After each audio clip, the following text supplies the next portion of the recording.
sebagai calon guru penggerak, maka kita perlu untuk melakukan diseminasi agar Bapak Ibu dapat mendapatkan sharing ilmu tentang aksi nyata modul 1.4 budaya positif, sehingga Bapak Ibu dapat mengimplementasikannya bagi guru-guru, bagi murid-murid di kelas kita, di sekolah kita. Bagaimana Bapak Ibu? Hari ini semangat tidak? Semangat. Coba dulu, ketika saya bilang tepuk 5S, kita speaking dulu ya, biar Bapak Ibu semangat ya. 1, 2, 3, tepuk 5S. Tersenyum, beri salam, menyapa, sopan, santun. Oke, baik. Jadi nanti ketika saya bilang ini, saya sampaikan SLB Negeri Bina Bangsa, Bapak Ibu semua menjawab hebat, ya. Sekali lagi ya, SLB Negeri Bina Bangsa hebat. Ini agak lucu. Coba semangat sedikit. SLB Negeri Bina Bangsa hebat. Oke, baik ya. Sekarang kita langsung masuk ke tujuan pembelajarannya adalah untuk menyampaikan pembelajaran. Jadi di sini saya menyampaikan apa yang telah saya dapat pada program guru penggerak, kemudian melakukan diseminasi pada Bapak Ibu guru pada siang ini agar Bapak Ibu guru memperoleh materi yang sama, kemudian dapat mengimplementasikannya kepada murid-murid kita di kelas kita masing-masing dan juga untuk di sekolah kita. Nah, jadi pada materi siang ini, pada modul 1.4 budaya positif itu ada 6 materinya. Yang pertama tentang disiplin positif dan nilai-nilai kebajikan universal. Berikutnya teori motivasi, hukuman dan penghargaan dan restitusi. Yang ketiga keyakinan kelas. Yang keempat kebutuhan dasar manusia dan dunia berkualitas. Yang kelima posisi kontrol. Dan berikutnya adalah restitusi, segitiga restitusi. Bapak Ibu sebelumnya pernah dengar tidak kata-kata restitusi, kemudian posisi kontrol? Bagaimana Ibu? Belum pernah ya? Bagaimana dengan Mutari? Belum ya?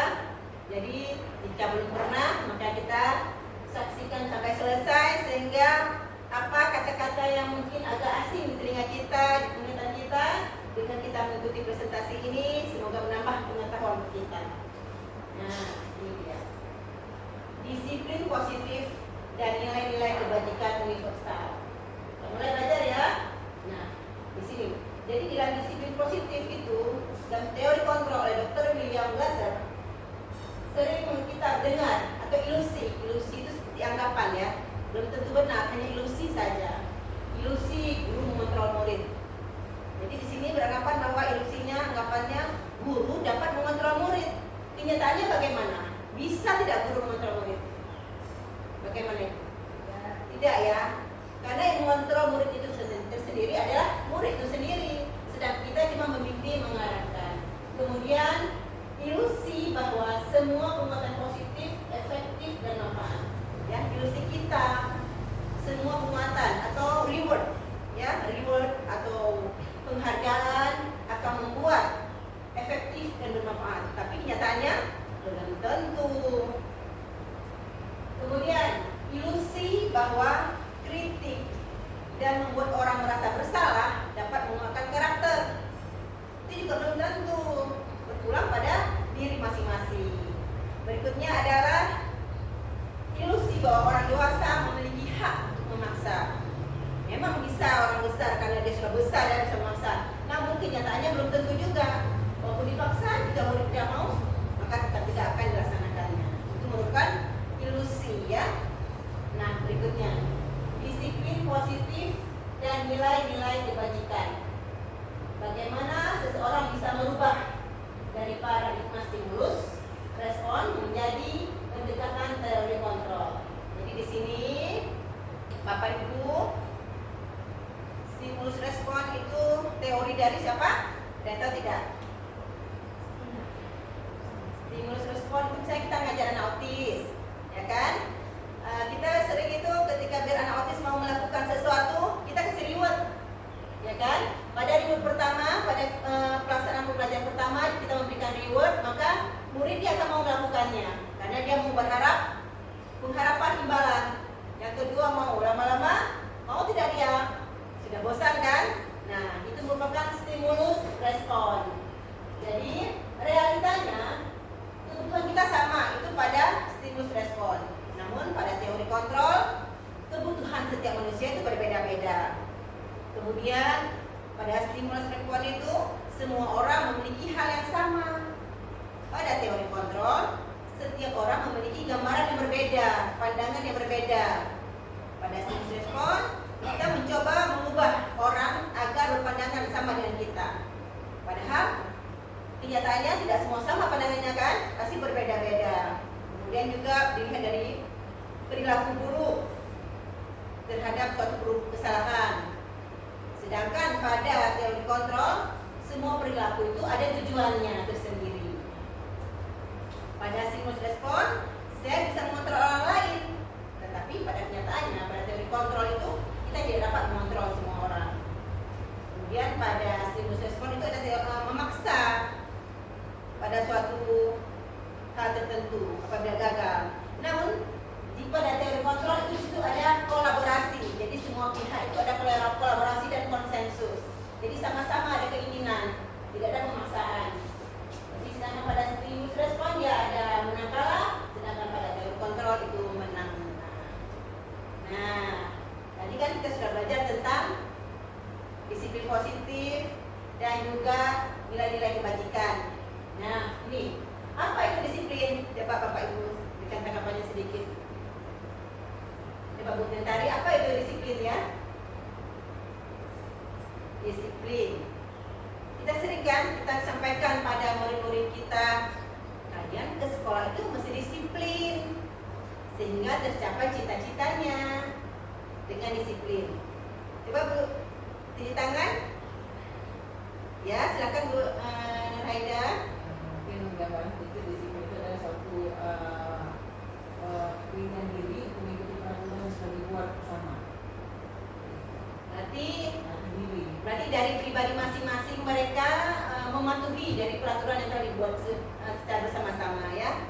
Bagaimana Bapak Ibu yang lain? Ya, Bu Mentari. Jadi disiplin itu bagus sekali Hidayah, berarti di situ memang keinginan masing-masing untuk mematuhi peraturan yang telah dibuat bersama. Nah, ya silakan Bu Mentari mau sampaikan. Disiplin itu merupakan sikap atau perasaan untuk berlaku patuh suatu peraturan. Berarti di sini disiplin menurut Bu Mentari sikap atau perasaan ya, dari sikapnya, kemudian perasaannya untuk patuh terhadap suatu peraturan. Iya, bagus sekali ya. Nah, kita lihat ini dia. Coba perhatikan Bapak Ibu. Jadi disiplin positif menurut Ki Hajar Dewantara, di mana ada kemerdekaan, disitulah harus ada disiplin yang kuat. Jadi di mana ada kemerdekaan? Kita semua guru merasa merdeka tidak? Merdeka tak kita mengajar? Merdeka ya. Murid-murid merdeka tidak belajar? Merdeka ya. Dengan murid-murid dan guru sama mereka untuk belajar, maka di situ sudah ada disiplin yang kuat. Sudah ada disiplin yang kuat.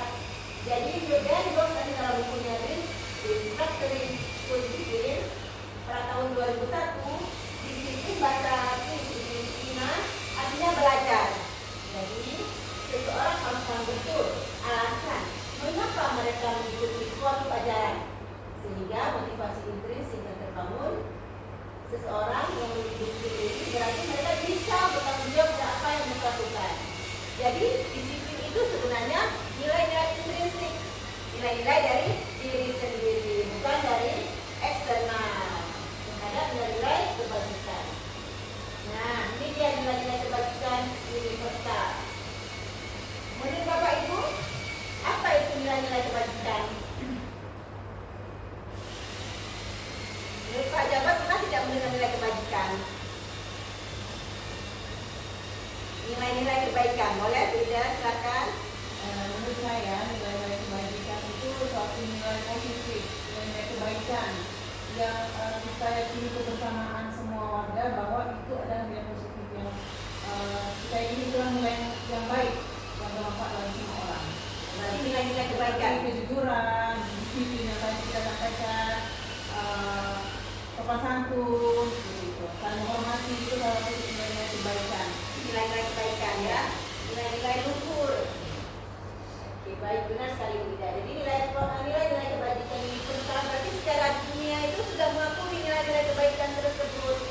Jadi di sini pada program penggerak ada 6 yang diambil sumbernya. Ada dari program Kerja Pancasila, dari IPO Primary Years program, dan ada beberapa yang lain. Nilai-nilainya itu seperti beriman, bertakwa kepada Tuhan Yang Maha Esa, berakhlak mulia, mandiri, bernalar kritis, berkebinekaan global, gotong royong, dan kreatif. Ya, kemudian juga toleransi, ini menurut Primary program. Rasa hormat, integritas, mandiri, ini merupakan nilai-nilai kebajikan. Nah, Bapak Ibu pernah di kelasnya ada tidak membuat nilai-nilai kebajikan? Mengimplementasikan nilai-nilai kebajikan? Contohnya apa ya Bapak Ibu? Saling menghormati, setia. Nah, di sini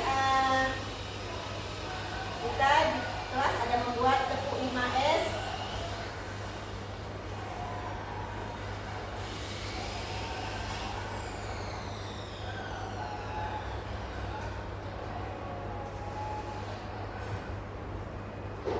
Ingat ya.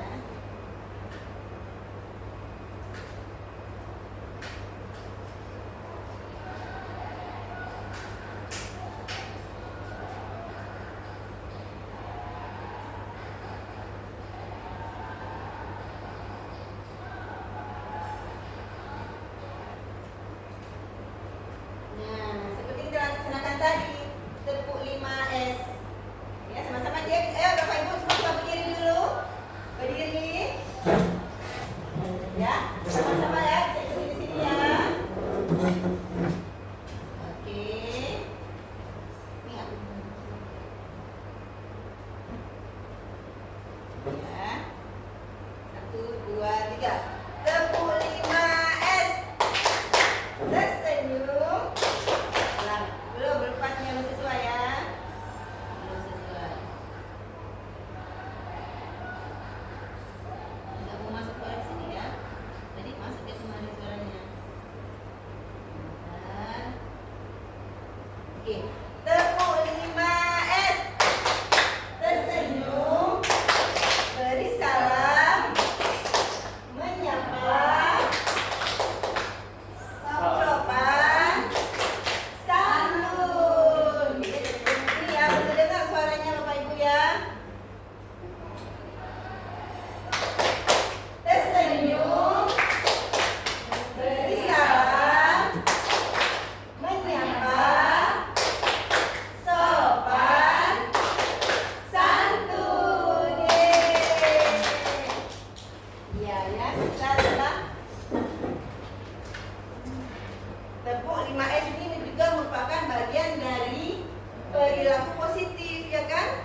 Disiplin positif, mengajarkan pada murid-murid kita bagaimana mereka dapat mengimplementasikan nilai-nilai positif tersebut dengan cara sopan, santun. Jika bertemu dengan teman-teman, dengan orang lain harus menyapa, tersenyum. Kan tidak indah jika bertemu dengan orang lain tidak tersenyum. Sedangkan dalam agama kita, senyum itu merupakan ibadah. Ya, jadi perlu kita senyum, beri salam, menyapa, kemudian sopan santun. Padahal itu kan hal-hal yang sederhana. Tetapi jika kita implementasikan itu akan baik bagi kepribadian kita, perilaku kita. Nah, tadi kita sudah belajar tentang apa?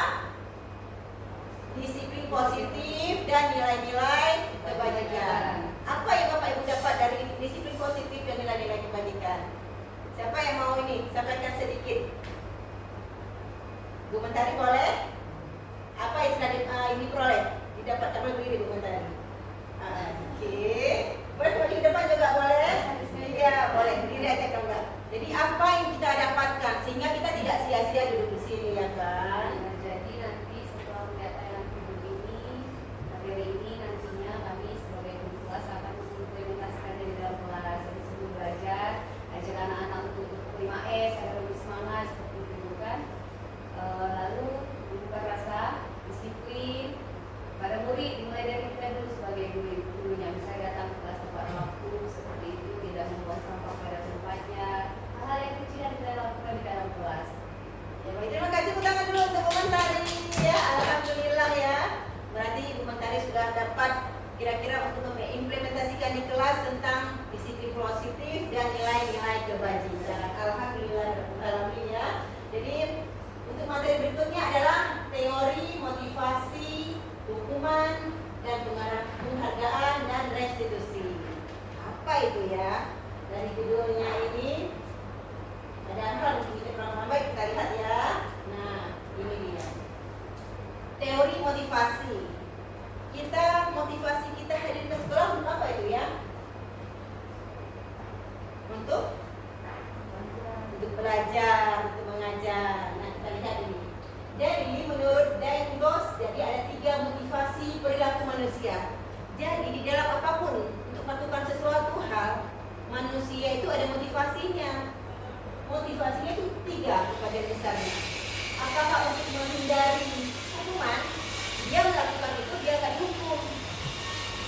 Yang kedua, untuk mendapatkan imbalan. Seseorang melakukan sesuatu, dia dapat hadiah atau dia dapat reward atau penghargaan.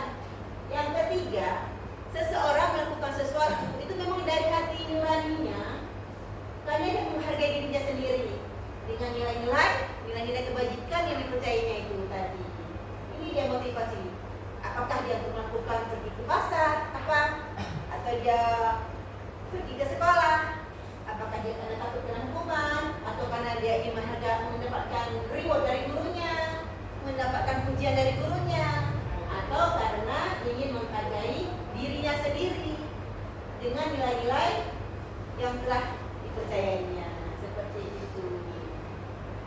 Jadi Bapak Ibu, di kelas kita, di kelas Bapak Ibu, motivasi manakah saat ini paling banyak mendasari perilaku murid-murid? Coba Bu Nasibah. Bu Nasibah di kelas nih, ya kan? Menurut pandangan Bu Nasibah, murid-murid Bu Nasibah tersebut datang ke sekolah atau mau belajar itu berdasarkan apa? Apakah karena takut hukuman? Atau karena mendapatkan pujian dari Bu Nasibah, sehingga dia kan senang mendapat pujian? Atau karena memang murid tersebut dia ingin menghargai nilai-nilai kebajikan, karena memang dari hati nuraninya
Pancasila atau yang ada pada yang IDO tadi ya. Hebat sekali guru-guru SLB Bina Bangsa.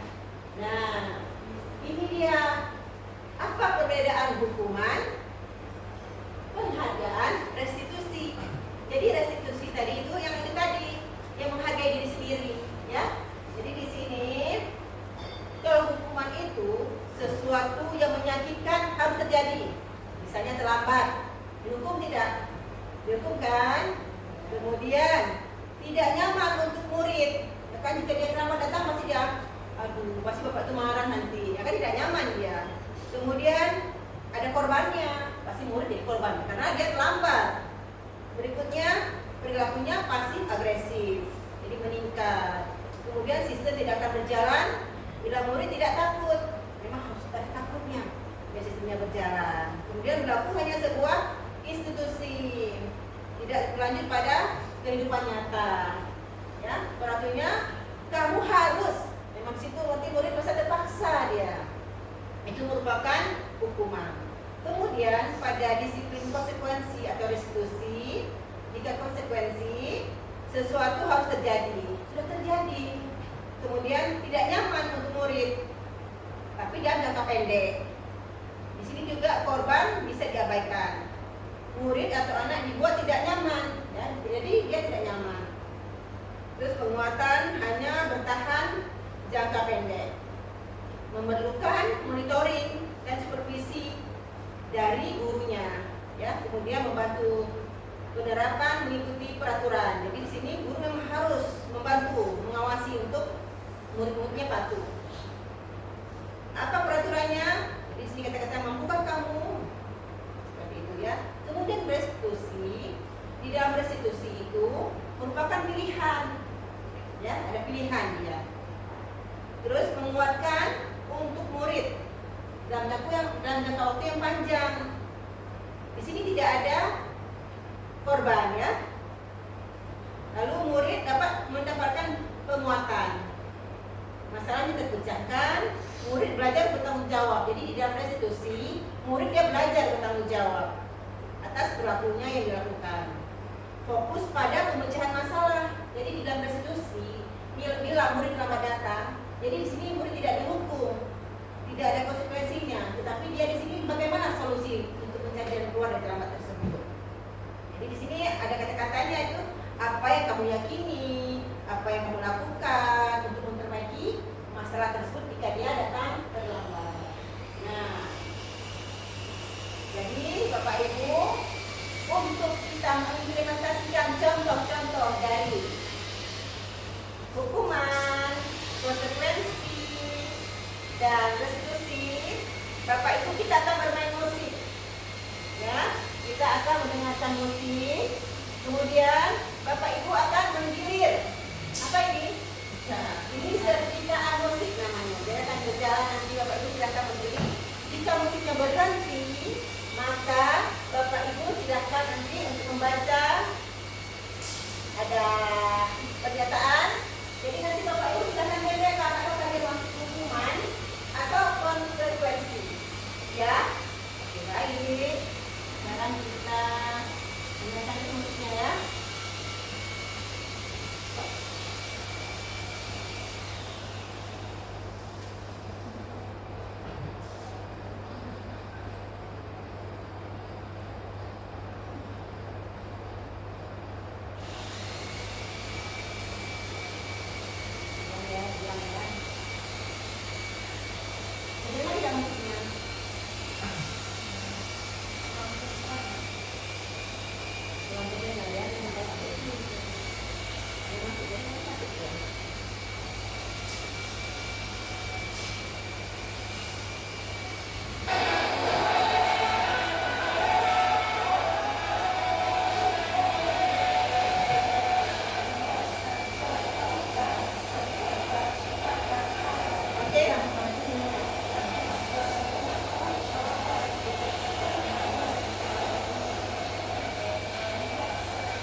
tersenggol pada saat belajar.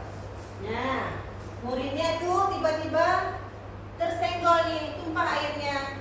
Setelah tumpah, dia mengelap, membersihkan. Itu termasuk pada hukuman atau konsekuensi? Kira-kira menurut Pak Wan? Konsekuensi. Ya, silakan ditempel Pak Wan. Ini ada itunya, iya. Oke, tepuk tangan Pak Wan. Ya, konsekuensi menurut Pak Wan konsekuensi. Lanjut ya. Mana sudah? Ke sana Pak. Bentar. Oke. Bentar lagi. Oke, sama di depan. Oke, ya. Nah, silakan Ida baca. Berdiri di depan kelas sambil mengangkat kaki satu karena tidak bisa menjawab pertanyaan. Ada murid nih, ya kan? Guru disuruh menjawab pertanyaan, tetapi dia tidak bisa menjawab. Lalu guru meminta untuk berdiri satu kaki. Bagaimana menurut Bu Ida? Itu masuk pada konsekuensi atau hukuman? Hukuman. Iya, oke ya. Oke. Sekarang kita lanjut lagi ya. Masih ada 4 soal lagi. Siap-siap ya Bapak Ibu. Saya lucu.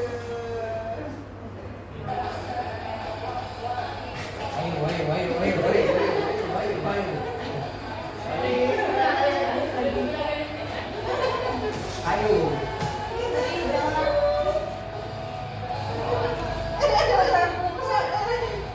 Ye, siapa yang sekarang? Siapa? Pak Wan sudah tadi. Berarti Putri silakan Putri volunteernya. Ayo, ayo, ayo, ayo Putri. Volunteer kita. Nah, ini kita ada soal. Silakan. Oke, silakan.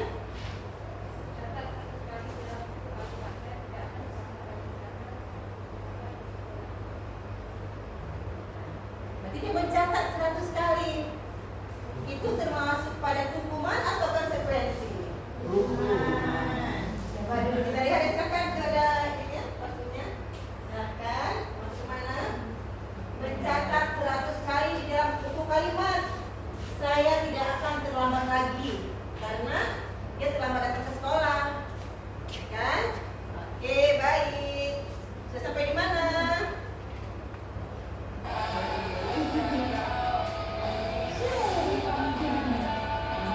Oke,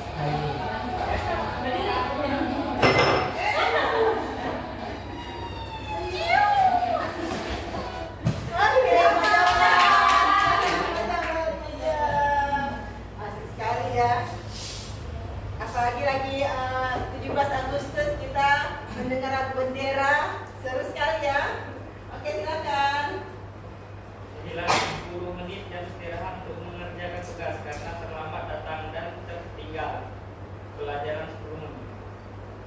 Masuk batu. Hukuman atau konsekuensi? Tugas konsekuensi. Di atas waktunya Pak. Itu atas ada. Oh iya Pak. Iya. Mana dia? Di mana? Konsekuensi atau hukuman? Konsekuensi. Ya, menurut Pak Jabar jawabannya adalah konsekuensi, ya. Oke, tidak apa-apa. Kita tampung dulu setiap jawaban, nanti kita baru sama-sama kita bahas, ya. Oke, lanjut. Masih 2 soal lagi.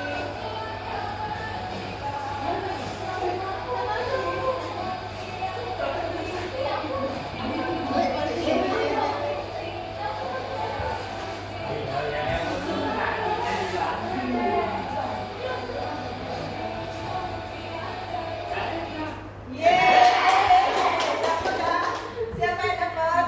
Bu Erna. Oke. Silakan Bu Erna.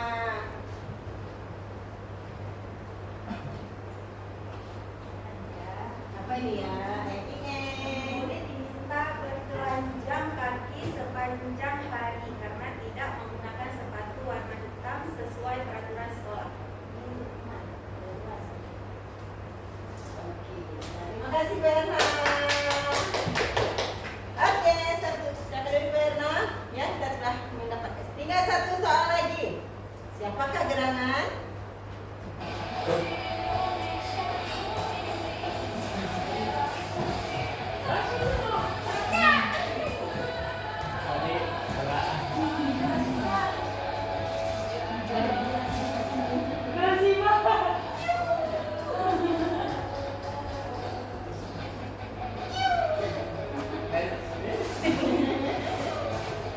Tadi berat.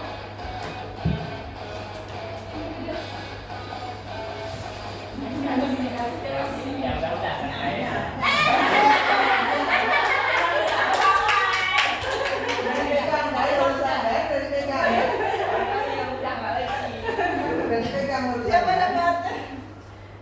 Oke. Nah, soal terakhir. Ini ada di penutupan. Membersihkan coretan yang dibuatnya di meja tulis. Menurut Bapak Ibu ini gimana?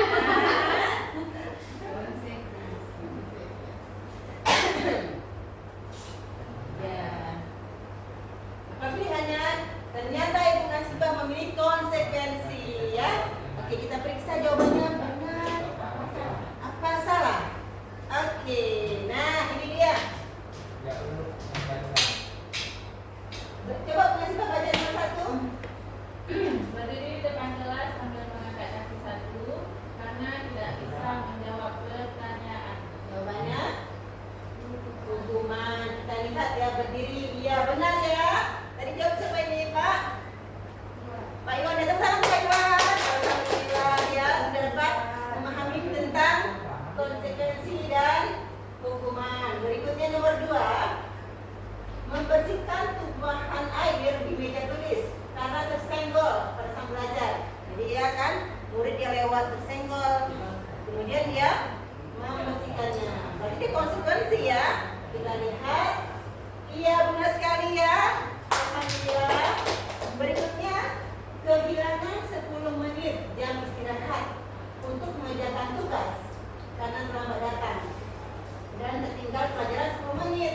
Jadi dia tertinggal pelajaran 10 menit karena dia terlambat. Ini masuk pada konsekuensi. Kita lihat. Iya, alhamdulillah ya, benar ya. Oke, sudah hebat Bapak Ibu. Mencatat 100 kali di dalam buku kalimat. Saya tidak akan terlambat lagi karena dia terlambat. Ini merupakan konsekuensi, bukan hukuman ya. Karena dia memang dia terlambat. Jadi dia konsekuensi. Jadi kita rubah ya kemarin ya. Konsekuensi. Jadi tidak apa-apa. Berarti kita sudah paham di sini kan. Kita dengan kita salah, jadi kita sudah berarti belajar. Sudah paham. Nah, berikutnya lagi. Membersihkan coretan yang dibuat di meja tulis. Konsekuensi. Kita lihat. Iya, benar sekali. Ya, benar sekali. Ya, siapa yang buat Pak Jabar ya? Oh, Bu Nasibah. Hebat sekali Bu Nasibah. Terakhir, murid diminta berjalan kaki sepanjang hari karena tidak menggunakan sepatu warna hitam sesuai peraturan. Ya, oke, hebat sekali ya, tepuk tangan kita semua. Alhamdulillah ya, kita sudah paham mengenai konsekuensi dan hukuman. Nah, jadi sebenarnya di dalam hukum itu ada ya, dihukum oleh penghargaan. Kita kan jika kita mengikuti lomba, sesuatu lomba, kita kan berpikir bahwa dengan saya mengikuti lomba maka saya akan mendapatkan penghargaan. Padahal di situ ada sisi negatifnya, dihukum oleh penghargaan tersebut tersendiri ya. Baik dalam pengaruh jangka pendek maupun jangka panjang. Contohnya seperti tadi, seperti murid autis tadi ya. Seperti murid autis tadi, kita beri reward setiap dia belajar. Lama-lama jangka panjangnya dia bosan atau tidak? Bosan ya kan? Sehingga dia sudah tidak pengaruh lagi reward tersebut bagi dia. Ini merupakan pengaruh jangka pendek dan jangka panjang. Jika sudah tidak pengaruh lagi reward tersebut pada murid autis tadi, sehingga efektif tidak penghargaan? Tidak efektif lagi ya kan? Itu merupakan dukungan penghargaan. Kemudian bisa bila seseorang ikut lomba. Contohnya lomba apa nih? Lomba apa Bu? Kalau guru-guru ikut lomba apa contohnya? 17 Agustus guru-guru. Nah, boleh juga dia ikut lomba guru, ikut lomba, kemudian dapat juara 1. Rupanya temannya yang sebelah juga ikut, tetapi tidak dapat juara. Kan dia ada agak sedih, ya kan? Dengan sedih tersebut bisa saja merusak hubungan. Atau mungkin orang-orang lain, murid-murid sama murid ikut, sesama teman mereka ikut lomba olimpiade atau apa.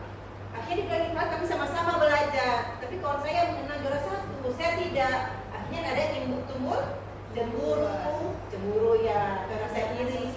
Iya, sehingga merusak hubungan. Itu merupakan pengaruh dari oleh penghargaan.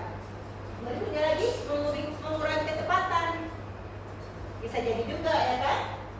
Kemudian menurunkan kualitas, mematikan kreativitas. Karena dia sudah memberikan yang terbaik selalu, akhirnya dia sudah tidak sanggup lagi berpikir, sehingga akan mematikan kreativitas. Nah, berikutnya adalah penghargaan menghukum.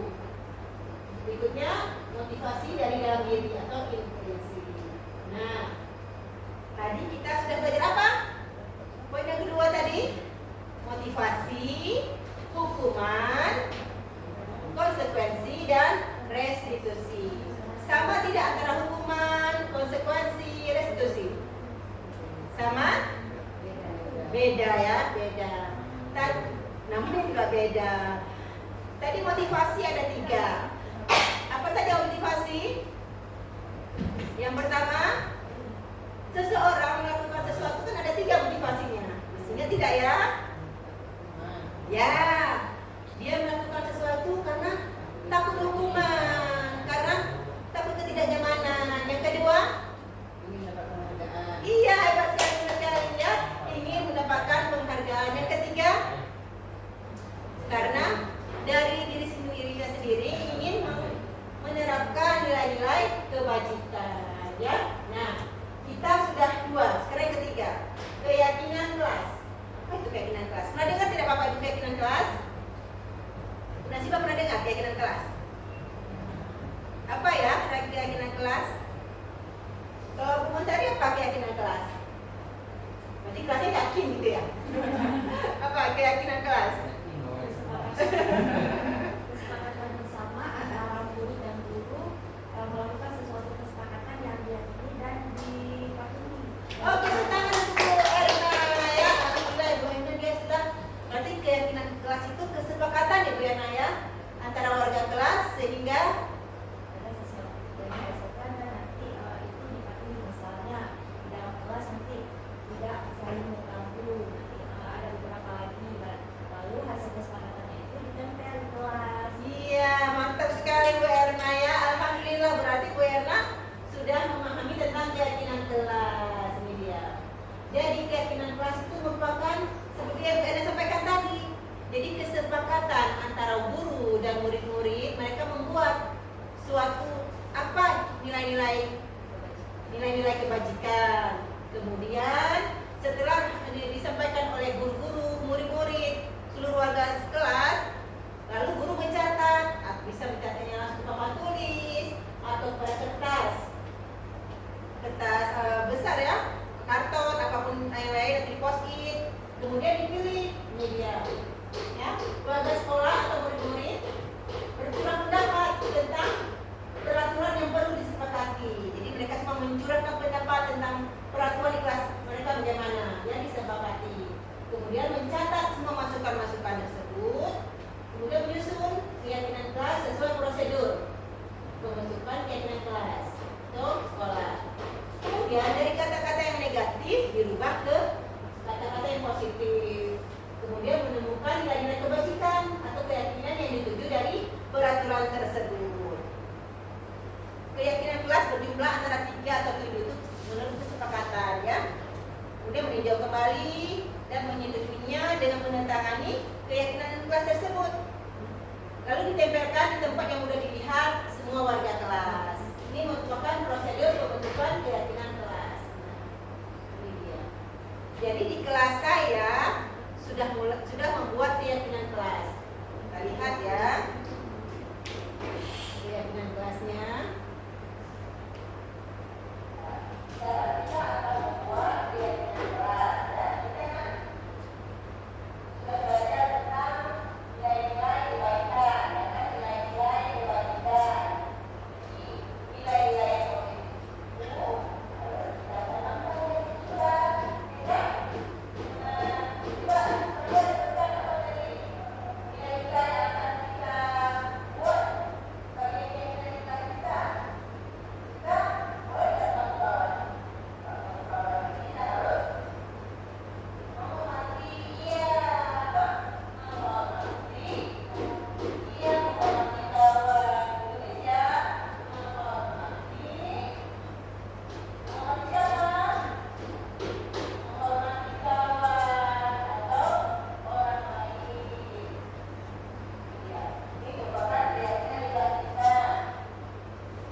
Oke ya, sudah kita saksikan barusan ya cara membuat keyakinan kelas. Ada berapa tadi keyakinan kelas yang dibentuk? Ada 3 ya. Nah ini dia hasil keyakinan kelas 7C. Yang pertama berhubungan dengan menghormati orang lain. Jadi setiap anggota kelas perlu menghormati orang lain. Yang kedua, setiap anggota kelas perlu disiplin. Yang ketiga, setiap anggota kelas perlu rasa aman. Jadi itu yang diperlukan oleh kelas 7C. Jadi hasil keyakinan kelas inilah harus disepakati oleh semua warga kelas. Nah, ya. Jadi tadi kita sudah belajar tentang keyakinan kelas. Ya, bagaimana cara membuat keyakinan kelas dan bagaimana cara mengubahnya dari kata-kata negatif menjadi kata-kata positif. Sudah 3 materinya ya, alhamdulillah. Berikutnya adalah kebutuhan dasar manusia. Kebutuhan dasar manusia dan dunia berkualitas. Ini dia. Jadi pada dasarnya kebutuhan dasar manusia itu ada 5. Penguas, ini kasih sayang. Yang pertama tuh untuk bertahan hidup. Coba Bapak Ibu, kebutuhan dasar manusia. Bapak Ibu perlu nggak tidak makan? Perlu makan ya. Perlu minum. Perlu tempat tinggal. Perlu. Itu semuanya merupakan untuk bertahan hidup kita fisiologis. Semua manusia itu perlu untuk bertahan hidup. Yang kedua kasih sayang. Nyaman tidak jika kita bertengkar? Tidak ya. Jika kita bertengkar tidak nyaman, ada selisih paham tidak nyaman. Karena semua manusia itu perlu kasih sayang, ya, dan rasa diterima. Jadi beginilah adanya sayang, makanya diterima. Perlu kita kasih sayang. Kemudian manusia juga perlu kebebasan. Jadi jika manusia diintimidasi, itu dia tidak nyaman. Makanya kita perlu kebebasan. Yang berikutnya adalah perlu kesenangan.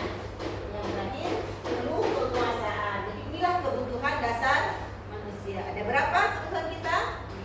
5. Nah, dunia berkualitas apa itu?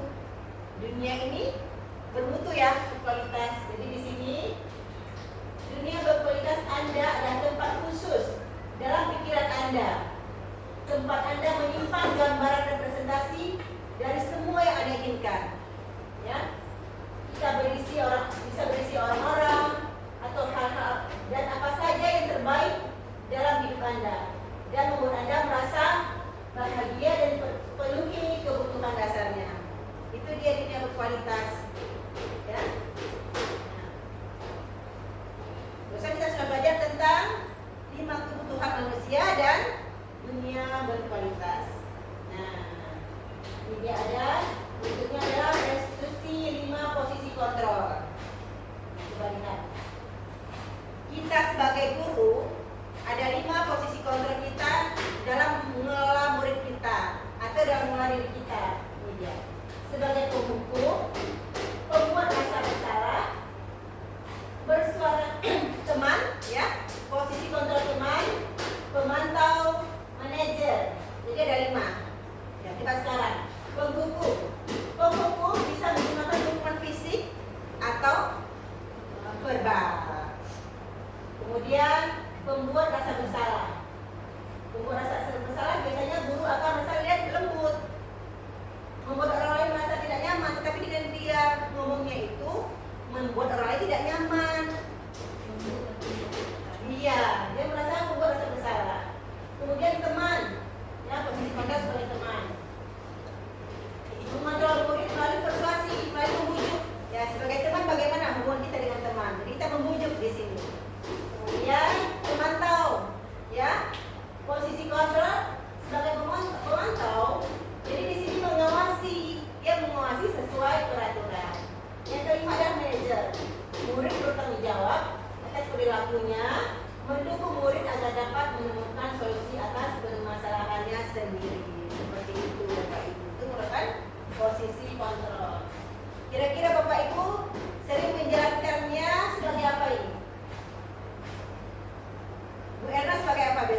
Jadi jika yang pertama apa tuh memberi surat teguran? Pertama surat teguran. Nah, tapi orang tua tidak respon. Yang kedua tidak. Yang ketiga sanksi, berarti istilahnya udah mendekati istilah kalau main bola kartu kuning. Kalau kartu merah kan langsung keluar. Ada kena hukuman fisik atau verbal, ada nggak kira-kira? Fisik misalnya disuruh keliling lapangan atau disuruh dia seharian nggak boleh keluar. Itu tetap diberikan dulu. Tetap diberikan ya. Berarti Bapak lebih condong kepada menghukum ya Pak ya? Kalau Bu Erna bagaimana Bu Erna? Bu Erna dia nggak mau pas setuju dengan Pak Jabar. Bu Erna dia nggak mau jadi penghukum ya Bu Erna. Iya, kalau Erna Bagaimana? menurut Erna Itu yang kedua. ya, kalau Erna misalnya ada salah satu dari murid Erna itu atau peserta didik Erna itu yang datang terlambat. Ternyata awal mulanya tanya dulu nih, kenapa bisa terlambat hari ini? Misalnya dia jawab, udah ibu misalnya, oh semua hanya tidak deh, berarti harus dirawat. Kita memberikan sesuatu yang bisa atau mudah dipahami oleh si murid, sehingga si murid nanti tidak mengulangi lagi kesalahannya tanpa merasa terintimidasi atau merasa tidak nyaman. Jadi lebih kira-kira condong kemana Bu? Aduh, ke manajer ya. Ya, kayaknya di Kalau untuk manajer dia ada 3 tahapan. Oh, itu terserah. Oh, itu bisa Tapi Ibu. bukan, maksudnya kalau Erna nih, kalau Erna terjadi di lapangan, kalau ada anak murid Erna atau salah satu peserta didik Erna yang datang terlambat, ya kayak tadi ya kayak melakukan, yaitu menanyakan, memberikan pandangan, dan si murid ini harus tahu nih masalahnya, berarti kenapa dia telat datang ke sekolah, kata dia telat tidur dong. Nah, jadi kalau telat tidur itu baik atau buruk? Buruk dong. Nah, yang buruk ini si siswa tahu bahwa itu tidak baik untuk dilakukan dan dikulang, sehingga dia tidak cepat dan dia alhamdulillah bisa memenuhi pagi untuk datang ke sekolah. Iya, hebat tepuk tangan Bu Erna dulu. Mantap Bu Erna ya. Kita lihat ya. Nah, jadi untuk lebih merinci tadi kan ada 5 fungsi kontrol. Mungkin kalau jadi sebagai penghukum agak berat artinya ya. Oh, Bu Erna kurang setuju dengan pendapat Pak Jabar. Jika aku merasa bersalah, nyaman tidak? Tidak nyaman juga ya. Kita merasa bersalah. Iya. Kemudian untuk ini sebagai teman. Jika sebagai teman, kira-kira muridnya patuh tidak? Ya bisa ini ya, kurang ya, sebagai teman ya. Kemudian sebagai pemantau, jadi artinya muridnya merasa curiga nih, gurunya mantau nih, nanti ngapor ke kepala sekolah kan gitu. Masih ngawas ya, nyaman tidak muridnya? Tidak nyaman juga ya. Untuk manajer, oke. Untuk manajer sebagai tahapan posisi kontrol sebagai manajer itu ada 3 tahapannya. Nah di sini kita lihat segitiga restitusi. Ya, ini pembahasan terakhir kita. Oke, kita lihat. Nah, pada segitiga restitusi tersebut, agar kita menjadi manajer, ya, agar kita menjadi posisi kontrolnya sebagai manajer ada 3 tahapan. Yang pertama menstabilkan identitas. Ya kan, contohnya tadi kita ambil saja murid terlambat datang, ya kan, menstabilkan identitas. Di sini guru menyampaikan, kan murid sudah datang, terlambat dia sengaja. Jika pada posisi penghukum, langsung gurunya marah-marah ya kan, kenapa kamu datang terlambat? Tidak mau tahu ibu, kamu harus keliling lapangan sepak bola 2 kali. Atau hal-hal yang lain yang menghukum, baik secara fisik maupun secara verbal. Begitu. Jika tahapan yang lainnya sebagai merasa tidak nyaman, dia akan merasa ini ya kan, jika sebagai ini ya tadi. Namun jika sebagai posisi teman, bisa saja gurunya mengulang kembali. Pada posisi pengawal pemantau, dia merasa kurang nyaman juga. Namun sebagai manajer di sini dia, maka guru akan menyampaikan kata kuncinya adalah setiap orang pasti pernah melakukan kesalahan. Ya tidak? Padahal tidak bapak ibu terlambat. Pernah ya. Jadi bukan murid si Ani saja yang pernah kita contoh namanya Ani. Bukan Ani saja yang pernah dia terlambat, tapi guru kita juga pernah merasa terlambat. Itu merupakan kata kunci dari menstabilkan identitas. Kemudian itu ada yang lain. Kamu bukan satu-satunya yang pernah melakukan ini, karena semua orang bisa melakukannya. Ini merupakan kata kunci pada menstabilkan identitas. Sehingga kita merasa bersalah tidak murid yang terlambat tadi. Dia tidak merasa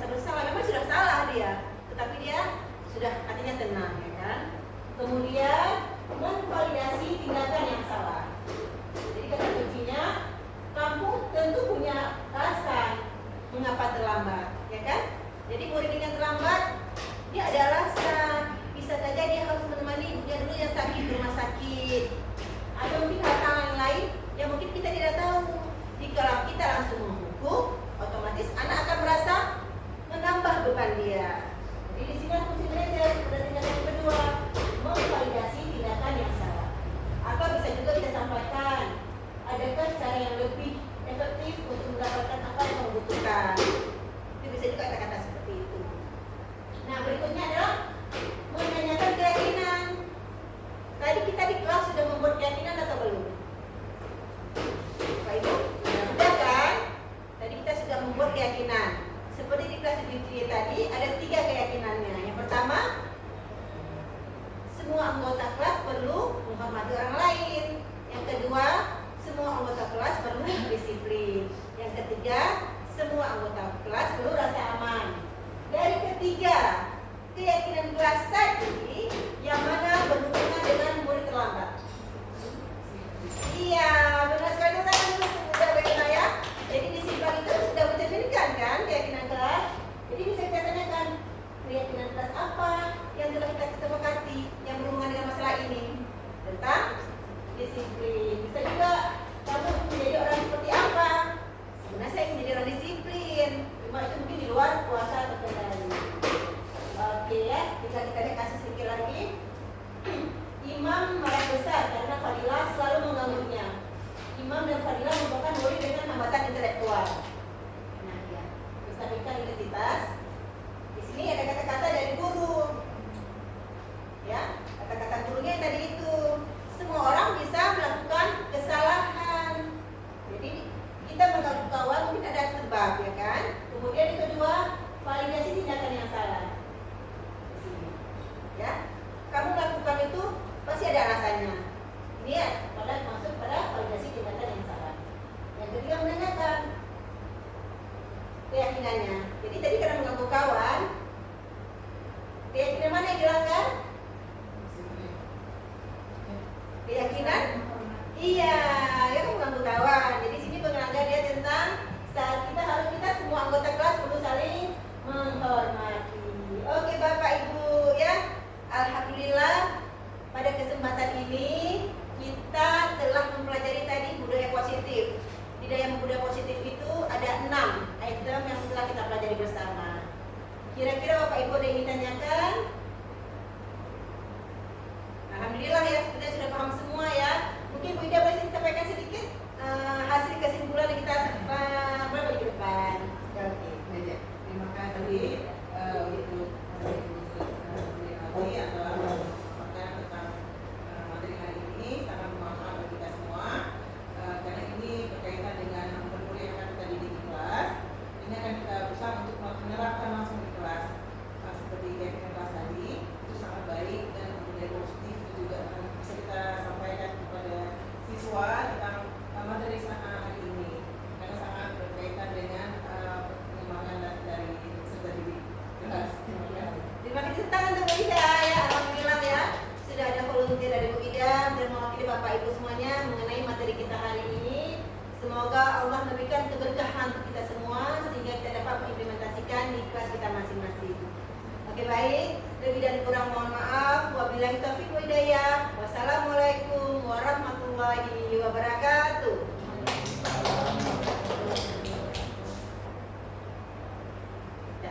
Oke, jadi itulah tadi ya tentang materi yang kita pelajari mengenai budaya positif.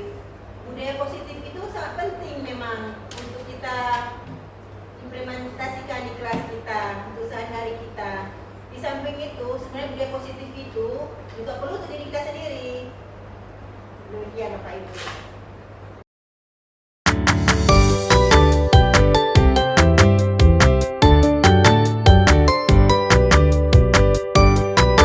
Sekarang kita akan membuat keyakinan kelas ya. Kita kan sudah belajar tentang nilai-nilai kebaikan ya kan, nilai-nilai kebajikan. Jadi nilai-nilai yang positif itu harus kita tanamkan di hati kita, ya kan? Coba Fadilah sebutkan apa tadi nilai-nilai yang akan kita buat sebagai keyakinan di kelas kita. Kita boleh tidak mengganggu kawan? Nggak mengganggu kawan, berarti kita harus menghormati. Iya, apa? Menghormati. Iya, menghormati kawan. Ditulis ya, menghormati. Menghormati siapa? Menghormati kawan atau orang lain. Ini dia. Ini merupakan keyakinan di kelas kita. Apalagi? Ayo Imam. Apalagi? Apa? Disiplin. Iya. Kita harus disiplin. Bagus sekali ya. Bagus disiplin.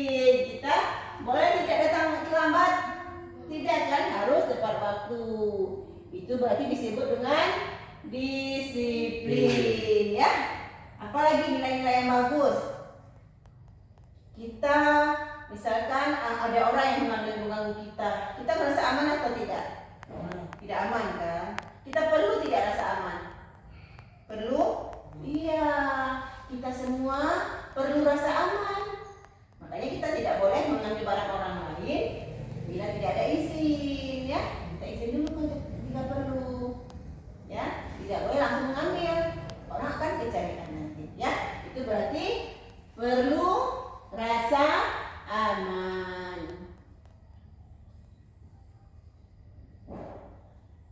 Ya, sesuai kesepakatan kita tadi, kita telah menentukan 3 keyakinan kelas kita. Yang pertama tadi menghormati orang lain atau menghormati kawan. Terus ini ada tidak telat. Tidak telat kita rubah ke positif, berarti disiplin ya. Kita disiplin. Kemudian yang ketiga perlu rasa aman. Jadi keyakinan kelas kita nanti kita buat yang pertama, kita anggota kelas perlu menghormati orang lain. Yang kedua, apa Fadila? Kita anggota kelas perlu disiplin. Yang ketiga, kita anggota kelas perlu rasa aman. Iya, sudah ya.